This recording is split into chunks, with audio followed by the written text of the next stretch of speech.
Welcome to the real, the free. It's authentically Amy, come talk with me. Love, sex, truth, no shame inside. We're getting deep, and it feels so right.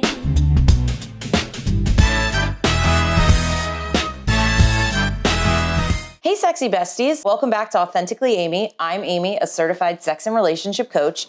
And today we're going to be talking about acts of sexy. With me today is Marina. She is the founder and owner of Palm Beach Organized, which is a professional organizing, decluttering, and concierge moving service. She blends her passion for organization with the art of interior design to create a sanctuary within people's own spaces. Now, thank you for being here with us today, Marina. Thank you for having me.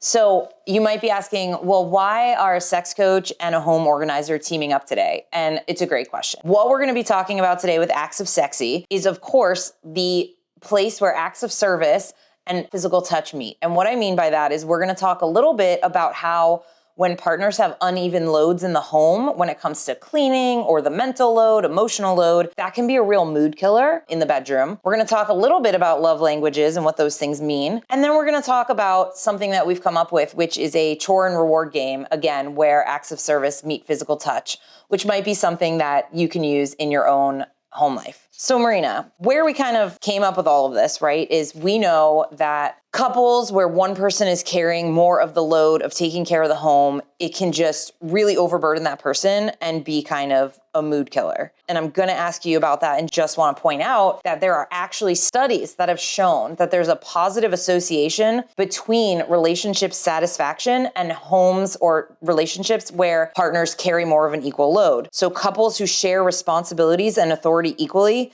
tend to report a higher level of satisfaction in their relationship. So this is in studies, right? And so tell us, like, how do you see that manifest in the home organizing business? So what I see is that either the husband or the wife calls me because there is just too much clutter, too much mess, and they can't deal with it. It's usually one of them who can't deal with it. The other person is kind of fine with it. But the person who is not fine with it, it makes them angry, it makes them frustrated, and they have to do it all. Right, because one person might not notice that it's a problem, but it's bothering the other partner. And if it's bothering the other partner, it should be something they share equally. Yes.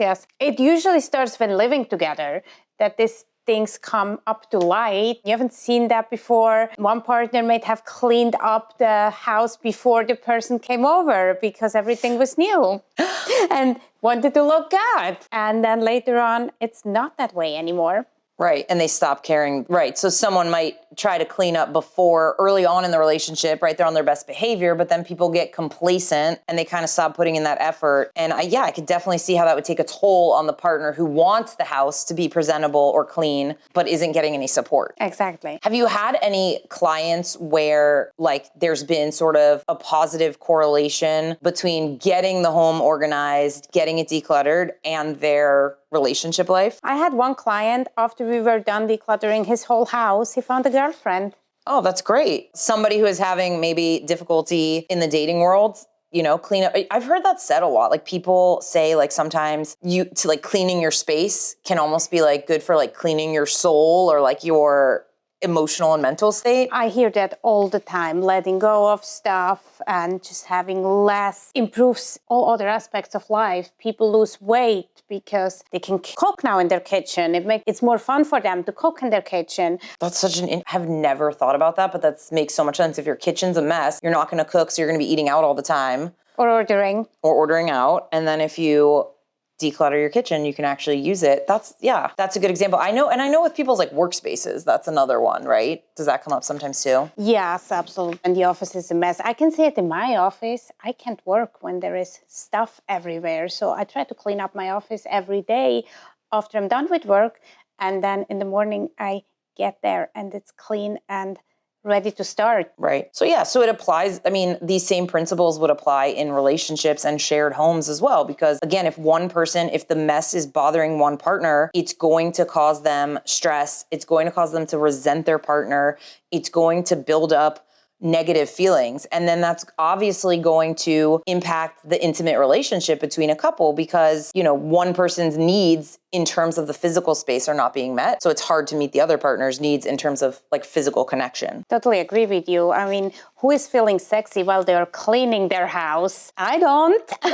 Unless you're doing it in like a little maid's outfit or something. But that's such a good point. If you spend all your time being the housekeeper, the babysitter, cleaner, whatever it is, like it is hard to be in touch with other parts of yourself because that's all you're doing all the time. So obviously when we're talking about this stuff, what comes to mind for me is love languages for sure, because obviously different people respond differently to showing love in different ways. So for people who don't know anything about love languages, it was something that was started in 1992 by someone named Gary Chapman. And it's really important whenever I talk about stuff like love languages, I always like to stress it's just one data point among many.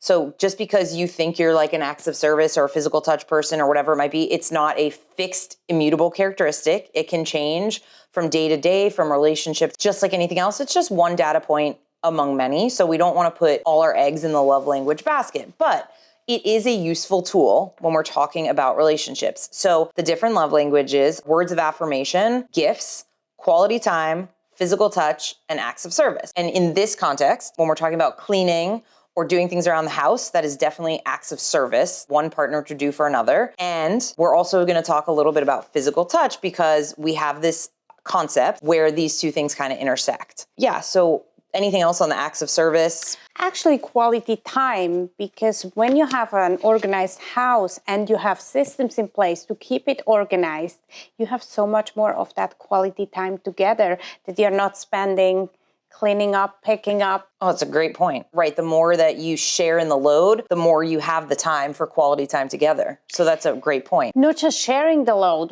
Once your house is organized, it's so much easier it takes so much less time to keep it that way if you keep up with it. With 5 minutes a day here, 5 minutes before bed. And it's something you can do together. Yeah. If you have the systems and you have everything organized as a couple, as a team, you could say, all right, it's our 5 minutes. You could probably make that fun. Like who's gonna put more things away? You can make it a competition.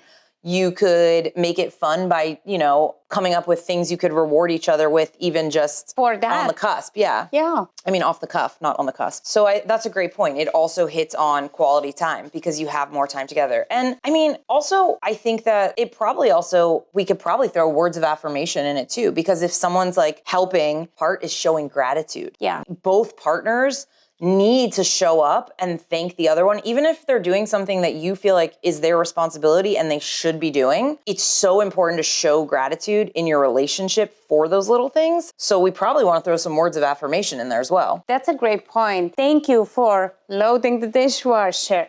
Thank you for, whatever was done. Yeah, putting the kids' toys away. Thank you for folding the laundry. Thank you for wiping the counter. Yeah, all of those things, even though they're so simple and they're part of our everyday life, I think that couples overall feel less of the burden of those things when they feel appreciated for doing them. I agree, yeah. So to kind of like capture this concept, we have come up with a very fun system, the chore and reward game, which is a way to call it. I also think it's cute, just acts of service meets physical touch. And it's customizable. But the idea here is, one partner commits to doing acts of service, right? Whether it's the laundry, putting away toys, washing the dishes, any sort of like household thing that needs to get done. And you assign as a couple like physical touch value to it. So maybe doing the dishes earns you like a good makeout sesh. Maybe you wash and fold and put away all the laundry. Maybe you're getting into the oral territory. You can define it however you want with what you like. We have put together a page that has some suggestions, but there's another page where couples can take it and make it their own, right? So do you want to share anything else about the game? I think it's super fun to make it a game, to make both partners accountable for what they agreed to do. Try it. Yeah. Download it. There's no downside, right, to giving it a shot. So it has lots of suggestions for ways that you can do it. And again, this incorporates the acts of service, things that need to be done anyway. It incorporates physical touch as a reward. And by the way, if physical touch isn't your love language and you'd rather get a gift, change the game to be acts of service in exchange for a gift, whatever that gift might be. Yeah, whatever works. Whatever works. And then it's quality time because you can do those things together, and not only can you do the chore part together, but you can do the reward part together. I mean, obviously. We're gonna bring those words of affirmation back because each party should be thanking each other and showing gratitude for whatever gets done. So how can people get the game? Just download it with the link below and follow us both. Yeah, so follow us both. You can download it with the link below. And I think we still have a few more thoughts we want to share with you on this topic. So Marina, tell us in your own words what it is that you do for people. We organize homes. We come in and take their homes from what the mess to yes. Think about overstuffed closets, super cluttered playrooms, pantries with items that expired. 2013, I think Tuna 2013 expired was the craziest one. It was in a can, it's not bad. And the other thing we do is the moving concierge service. When people move and want nothing to do with their move, we hire the movers, we deal with everything, and they come home to a perfectly organized home. Everything has a place, and they just live there. No boxes, no mess. That's like a dream. That is literally a dream. Like to just have someone pack up help organize your move, and then you show up and your house is unpacked. Like, and what an amazing perfect. service. Yeah, an amazing service. I love that. Well, great. So the thing is, you've probably heard me say this before if you've watched any of my content, but I always say foreplay starts in the morning, starts when you wake up. If you wait until sexy time, you've waited too long. And a big part of that is helping your partner's needs to be met and also making your partner feel emotionally, physically, and mentally safe. And for some people, having a clean space is really integral to their mental and emotional well-being. And so being willing to assist with that is in and of itself foreplay. And that's another idea behind what we're talking about here with the acts of sexy is helping your partner. That is so sexy. Nobody, you see joke videos about it all the time, but it's the sexiest thing a partner can do is washing the dish, ooh, talk dirty to me. And someone's let me do the laundry for you. And it's but that's real. We want that, right? I mean, it's probably not partner standing there folding the laundry that's sexy, but the helping, the being part of the household and not just sitting on the couch with a beer. Right, with a beer and a football game. I mean, or Real Housewives, it could be either partner. We're not discriminating. But right, if one partner is doing all of the work and the other partner is not, nothing feels ickier. It's not sexy. It's not encouraging you to want to get closer to your partner by helping and being a support. And, sometimes I've heard it a lot where people are well, I'm not a mind reader. I didn't know that needs to be done. Or if you give me a list of things to do, I'll do it. And that's valid. Lists are amazing. Checklists are great because then everyone knows what they have to do. I love checklists. That's right. And if you're helping someone organize their home, I bet you could even set them up with some checklists. With the checklist, yeah. To help them put those systems in place. Yes, there is an element of you just want your partner to know what to do. Yes, you look around and you see a mess and you're they should just know, but they might not see the space the same way you see the space. So I do think there's some validity of creating checklists, or sometimes really less excuse for someone not carrying their own weight. For my kids, for example, we do a very similar thing. I have lists of chores and each one has a dollar value. I mean, they're mostly $1 because I'm cheap. That's how they earn money to buy toys and other things that my son wants to buy Minecraft extension packs of what I obviously don't know anything about that. But I'm I'm not giving you $8. Go do some chores and earn it, right? It's the same concept. Positive reinforcement is also, we know that's one of the best ways to get someone to keep doing something is positive reinforcement, not negative reinforcement. So this all plays into the same concept. If you reward your partner for doing something for you by doing something for them, guess what? They're more likely to do it. Right. They're going to keep doing it. But if you're yelling at them or getting upset or things are not getting done, and there's just constant tension and stress, it's not creating the right atmosphere to lead to intimacy and connection. I know for me personally, this is huge. If I'm busy putting the kids to bed and my partner is cleaning up downstairs, doing all the dishes, making sure everything's situated, that frees up the time for me to then get myself either relaxed or to take a shower, shave legs, whatever it might be, get into a state of mind where at least I'm open to intimacy.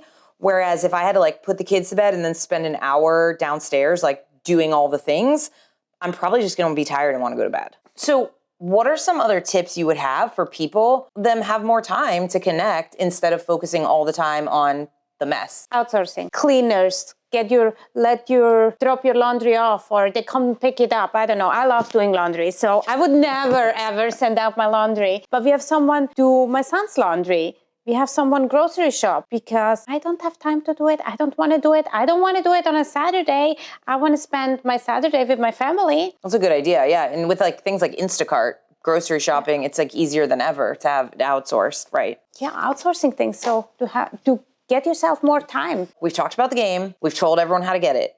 Now I have to ask, like, I need the tea. What is the craziest thing that you have seen in people's homes? I mean, 95% of our clients have sex toys. Some, they have it out in the open. We go into everything, except if they tell us we can't open that one drawer. People don't care. It's there. We pretend they're not there, try not to touch it, and keep going with our job. It's normal. Has anyone ever asked you to organize them? No. No, I don't blame you. That might be a bridge too far. But there was one drawer. I don't know how much lube they use, how much lube they need. It was a whole drawer, just lube. That's amazing, actually. I mean, listen, way to like embrace, I am a big proponent of the lube. Everyone that watches my content knows that. So, I mean, a whole drawer. A way to just embrace it. Maybe they were trying different kinds. No, it was the same. All the same one? The same. All the same I one? have to show you pictures. I mean, I love it. know. Stock up. Maybe they got the Costco special on lube. You never know. That's great, actually. I mean, or maybe they were like doing like one of those baby oil wrestling things, you know?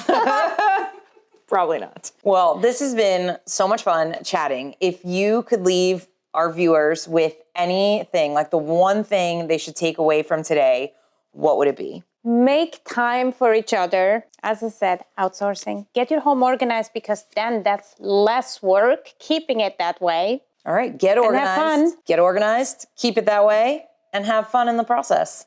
So thanks so much for tuning in, and we'll see you next time.